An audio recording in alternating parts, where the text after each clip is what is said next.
When did we start going wrong? Give my dar back to me. I didn't have the energy to go to the bedroom, so I quietly slept on the living room sofa that night.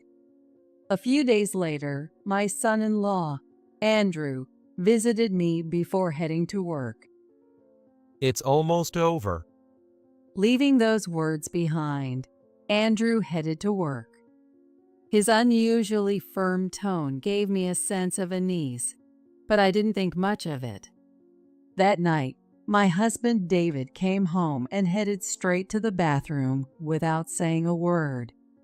I no longer felt anything towards his back.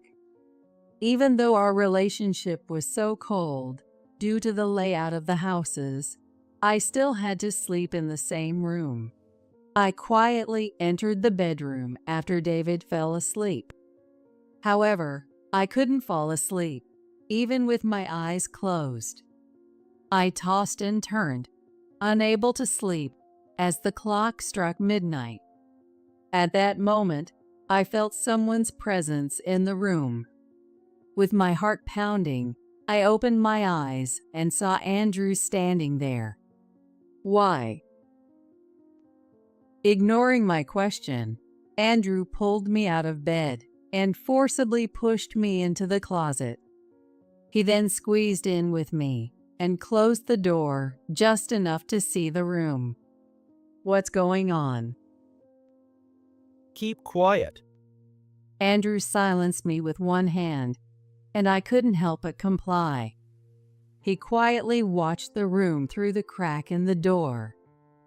It's almost time. I didn't know what we were waiting for, but I complied with him. A few minutes later, something happened. What? I gasped at the clear and eerie change in the bedroom, unable to do anything but watch. People prefer happy endings over sad ones. A conclusion where no one is missing and everyone is smiling happily. But does a story where everyone is happy even exist? Isn't someone's happiness always accompanied by someone else's misfortune? This is the story of my happy ending. Happy birthday, Mom. I am Stephanie, and I am turning 57 this year. At this age, it's normal not to remember your own age. But I do because my daughter Emily always congratulates me thoughtfully every year. This year, she gave me a beautiful fountain pen, something I can use regularly as I work full-time. Last year, it was a purse. And this is from me. Happy birthday. Emily, who has grown up so kind, has a husband. His name is Andrew, a former colleague of Emily's. Andrew is quiet and often seems a bit absent-minded. When she first introduced him as her boyfriend, to be honest, I was a little worried. However, I gradually realized that the way he looks at Emily is full of kindness, and he can truly be there for others, which reassured me a lot. Even now, though he speaks a bit hesitantly, the present he handed over was carefully wrapped, and inside was a lovely scarf. Andrew is very polite and also a very kind person. I am happy to be surrounded by such wonderful people. Thank you, both of you. I'll cherish it. Thank you too. And guess what? I bought a cake, so let's eat it soon. I'll cut it. Thanks, honey. Okay, Mom, sit right here. The cake was neatly divided into 4 pieces. Yes, we are not a family of 3. As Andrew was distributing the cake onto plates, the living room door opened. You guys are noisy. Dad. Hi. It's Mom's birthday today. Oh, is it? Do you have a piece for me too? Yes. Here you go. Keep it down. I'm going to sleep soon. Taking the cake from Andrew, my husband, David, went straight to the bedroom without looking at me or Emily. What was that? Not even a happy birthday to Mom. Well, it can't be helped. It's been like this for years. I don't mind anymore. David used to be a very kind person. We had promised to be good parents together and had Emily. At first, I thought David was trying to be a good father too. He would rush to Emily before I could when she cried and would bring home toys almost every day. But raising a child, for better or worse, takes up a lot of time. David started prioritizing his desires over spending time with Emily. As a result, young Emily didn't become very attached to David. Perhaps because he didn't like that, David began to avoid spending time with Emily even more, eventually only coming home to sleep. No matter how sick Emily or I got, David remained indifferent, and it seemed the emotional distance between us only grew. By the time Emily was in elementary school, the money David provided had decreased, and to support our living and Emily, I worked tirelessly. However, David's behavior and the dwindling money in recent years have been suspicious. Coming home late every day, unusually low savings, the smell of perfume he never used to wear. He's probably having an affair. Or maybe he's hooked on nightclubs. Either way, it doesn't matter. He's long past the point of being forgiven. Yet, he's so clever at hiding it that I can't get definitive proof, and time just passes in this ambiguous state. I'm sorry, Mom. It's okay. You don't have to apologize. All right. If anything happens, let me know right away. Well, I think we should get going. Thank you for having us. Sure. Take care. I quietly sighed as I saw them off at the door. We currently live in a separate house on the same property. When Andrew, who had no family, came to live with us as a son-in-law, we decided to build another house on our property, considering David's situation. Even so, we still have dinner together in this house, and we spend more time together than with David. We're so close that I feel there was no need to build a separate house. To me, they are my family, and I plan to continue living with the three of us somehow. However, such a life didn't last forever. One evening, I was driving home after finishing work early for a change when I received a call from Andrew. Stephanie, Emily has been in an accident. What? She was hit by a truck. I was at work when I got the call from the hospital. I'm heading there right now. Bye. Wait a second. He spoke with a speed I never thought possible for him, and then hung up immediately. What? Emily had an accident? How? Is she okay? I was in a state of semi-panic, but I quickly changed direction and headed to the hospital. I need to contact David.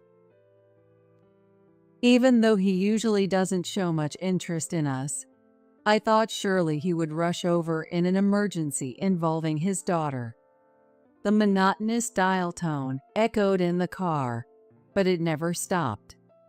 No matter how many times I called, he never picked up. It was as if he didn't care about us at all. I even called David's workplace, but they said he had already left for the day. He left work but isn't answering his phone? Where on earth is he during Emily's crisis? Anger welled up inside me, but when I saw Emily's changed appearance at the hospital, none of that mattered anymore. Emily. Is this really Emily? Really? When I arrived at the hospital, I was led to a cold room, not a waiting room or treatment room, but a place with several things covered in white cloth. One of the cloths was pulled back, and Andrew was standing next to it. It was unmistakably a person. Red and black wounds on the skin, black hair. But it no longer had a human shape. The sight made me dizzy. It was Andrew who supported me as I almost collapsed. She apparently saved a child from being hit. It's so like Emily, isn't it? His hand, which was supporting me, was terribly cold, and his voice was filled with a pained, bitter laugh.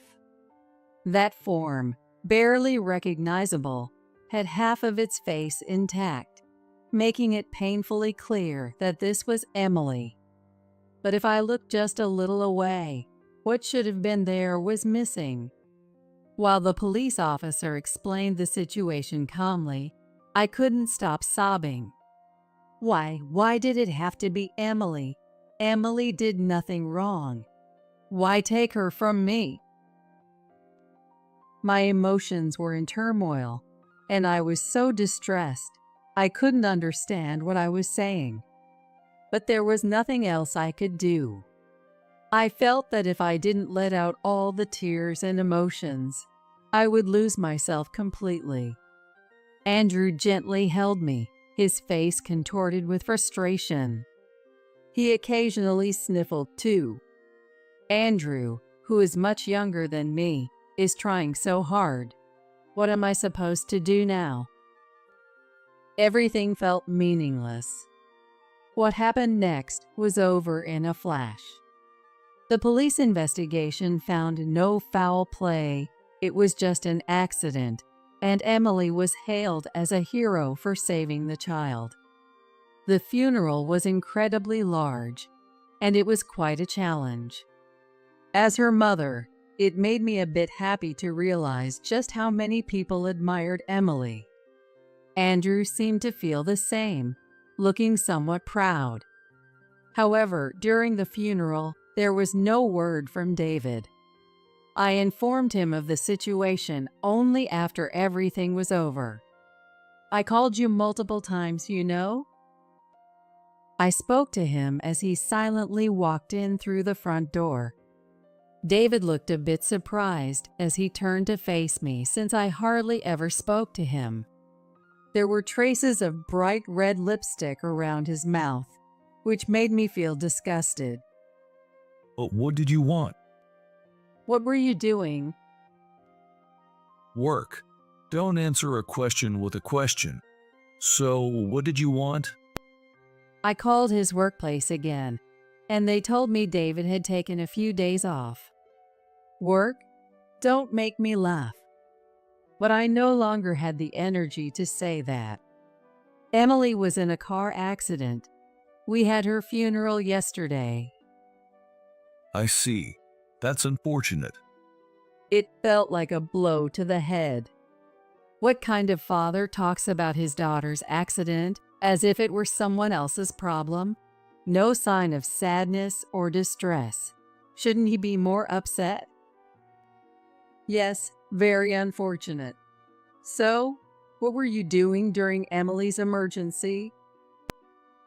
I told you work. It's unfortunate about Emily, but I was working. Don't make me repeat myself. David said that in an irritated tone and disappeared into the bedroom.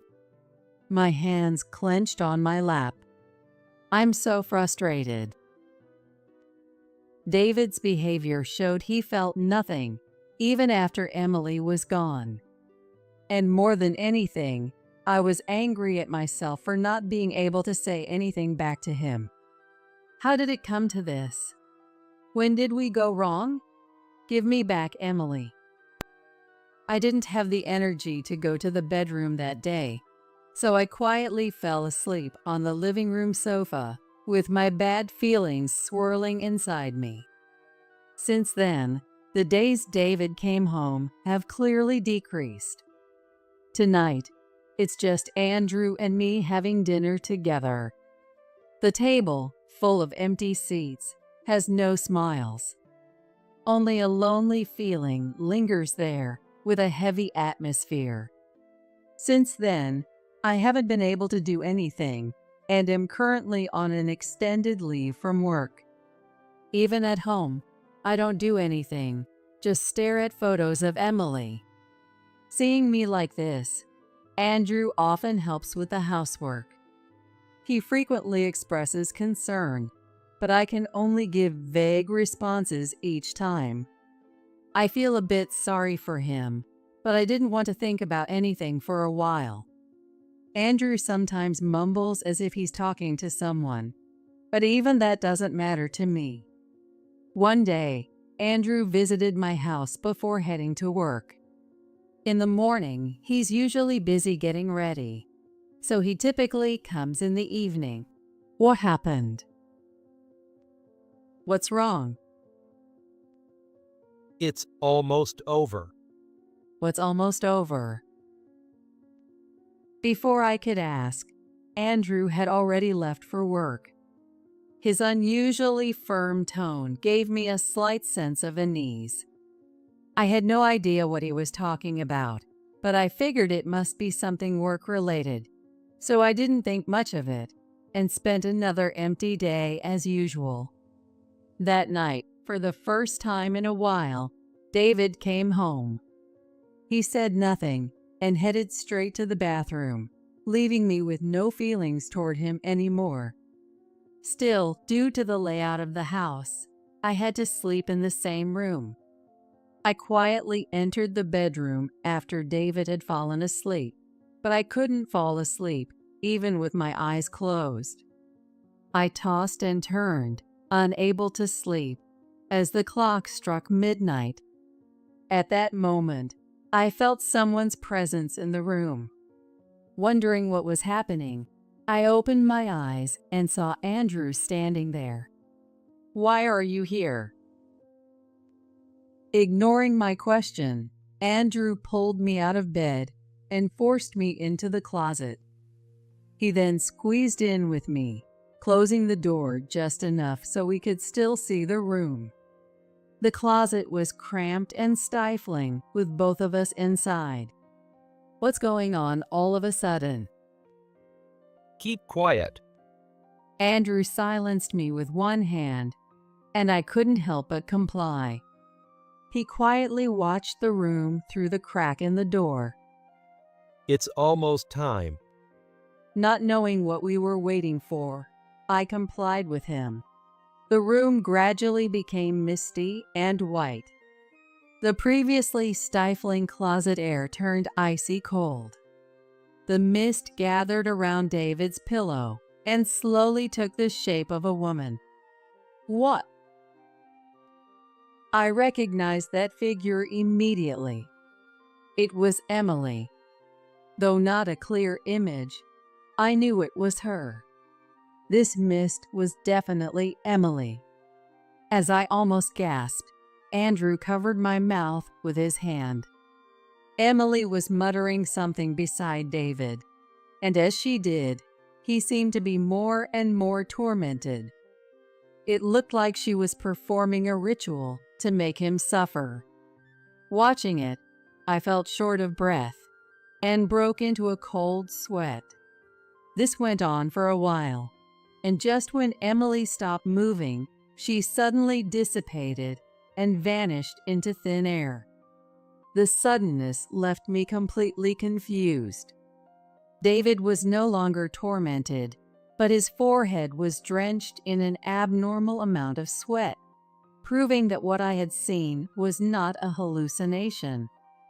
I turned to Andrew for an explanation. Not here. We left the closet and headed to the living room. That was Emily, wasn't it? Yes, it was Emily. Or more accurately, something like her lingering thoughts.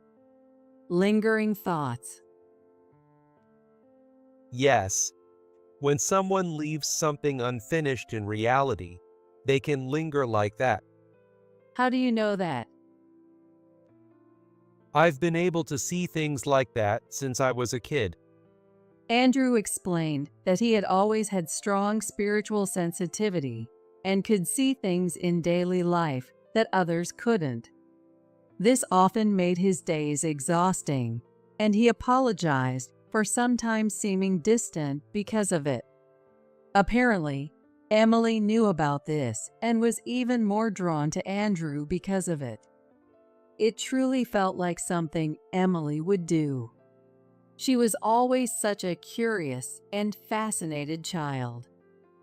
I avoided people because I thought they'd find me creepy for having this ability. But Emily accepted me. So, I decided to stay by her side forever. Andrew looked nostalgically into the empty space. There was nothing there, but I knew Emily must be there, even if I couldn't see her. I had never believed in ghosts much before, but after witnessing what I had just seen, I couldn't help but believe. When Emily was gone, I couldn't sleep at all that night. But I felt her presence. At that time, I couldn't see her clearly yet. I see. But after a while, I started seeing her clearly. Now, we can even talk.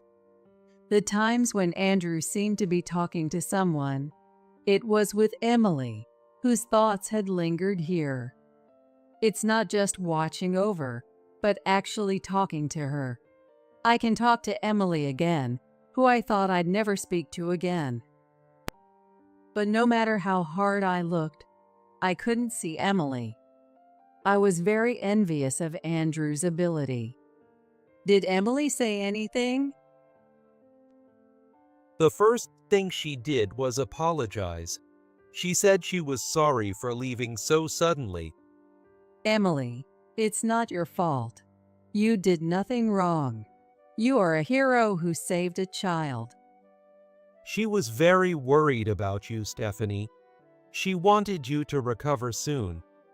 There was no way I could recover.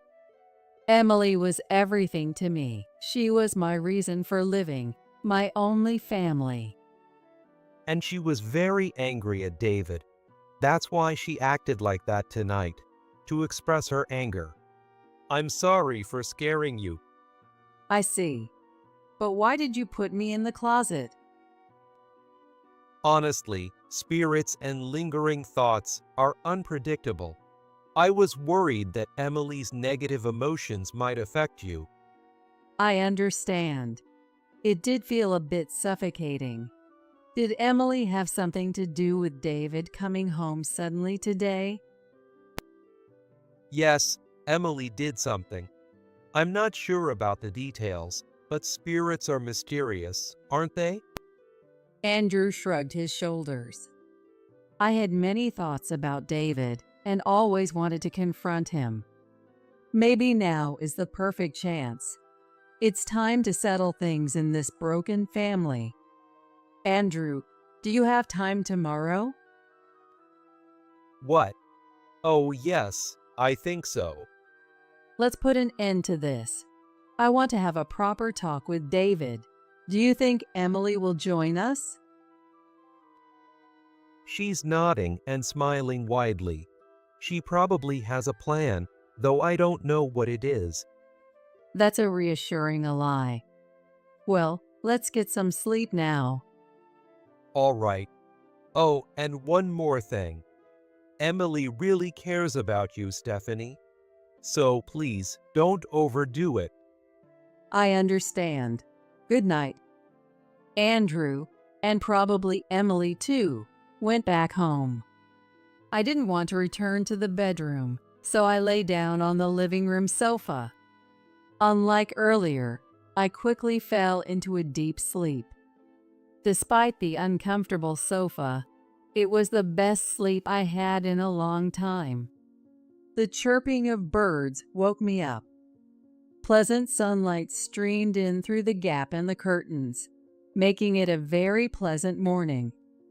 As I sat there for a while, lost in thought, I suddenly heard a scream from the bedroom and the sound of heavy footsteps running. Stephanie, I was wrong. I've been cheating all this time. I'm sorry. Please forgive me. David burst into the living room and immediately apologized with great urgency. I was stunned by the suddenness, but I guessed that Emily must have said something to him in his dream. Why did you do it? After Emily was born, you were always focused on her. At first, I was just messing around to get back at you, but then it got out of hand. I see. I'm really sorry now. I'll never do it again. Emily made me realize. Let's start over as a couple. David's voice was on the verge of tears. A grown man crying and pleading over his own mistakes was pathetic. It's too late. A man who was cheating even at the end of Emily's life. Do you think I could ever forgive that? My voice came out colder than I had imagined as I responded to David's pleading. David flinched, surprised by my coldness. But if only you hadn't been so focused on Emily and ignoring me. It's not just my fault, it's yours too. David raised his voice in desperation, making me tense up. At that moment, the front door opened, and Andrew walked in. Seeing him, or rather the empty space to his left behind him, David started to shake. Oh, so you can see her, David. Emily, no, it's not like that. I never stopped caring about you. I was just lonely. I wanted to attend your funeral. I really did. David desperately tried to explain, but he was speaking to empty air. Yet, I knew Emily was there. Emily is really angry right now. For Stephanie's sake. I still couldn't see anything, but David's panic made it clear that this was real. But his shallow words won't make any difference. I cheated because Stephanie was always focused on Emily. Emily took Stephanie away from me. Why should I have to listen to you? No father should ever say that his wife was taken away by their daughter. We had promised to raise her together. David was breaking that promise, blaming others, and not understanding his own wrongdoing. Stephanie, tell her you'll forgive me. Otherwise, who knows what Emily will do to me? Hurry, please. Even now, he was only thinking about his own safety, and it was truly pathetic. Even Andrew looked disgusted. Come on, Stephanie. I'm your husband. Emily, I'm your father. Let's talk this through. We'll understand each other. I'm appalled. How did I stay with this man for so long? I should have realized his twisted thinking sooner. But today, I can finally put an end to this ambiguous life. I no longer see you as my husband or Emily's father. Disappear from my life. The moment I said that, David's eyes widened and he slumped. He stared at the floor with lifeless eyes, muttering something unintelligible. I didn't know what had happened and instinctively moved closer to him. It's okay. But Andrew stopped me. Suddenly, I felt as if someone was hugging me from the front. There was only David, now devoid of will, in front of me. But I instinctively felt it was Emily. Even though I couldn't see, touch, or hear her, I knew that Emily was holding me. I felt warmth. "Thank you," I said, hugging her back. I'm sorry. I thought I heard that voice from somewhere. You don't need to apologize. Of course, I feel very lonely, but I'm happy to feel you one last time like this. Thank you for everything. Be happy. Emily's presence and warmth faded away. Suddenly overwhelmed by loneliness, I reached out desperately, but my hand grasped nothing but air. Stephanie, you're incredible. Emily looked the happiest I've ever seen her. As her mother, I was sure there were more things I could have done for Emily. But hearing Andrew's words made me feel at peace. If Emily is satisfied, that's enough. I'll carry my regrets to the grave. David remained there, his head hanging low and unmoving. After that, we took him to a psychiatrist. Sometimes he would return to his senses, trembling in fear and muttering something again. The doctor, puzzled by these unusual symptoms, ultimately decided to admit him to a psychiatric hospital. Even seeing David, who is now an empty shell, didn't stir any sympathy in me. This was the bond of parental love that Emily had left for David.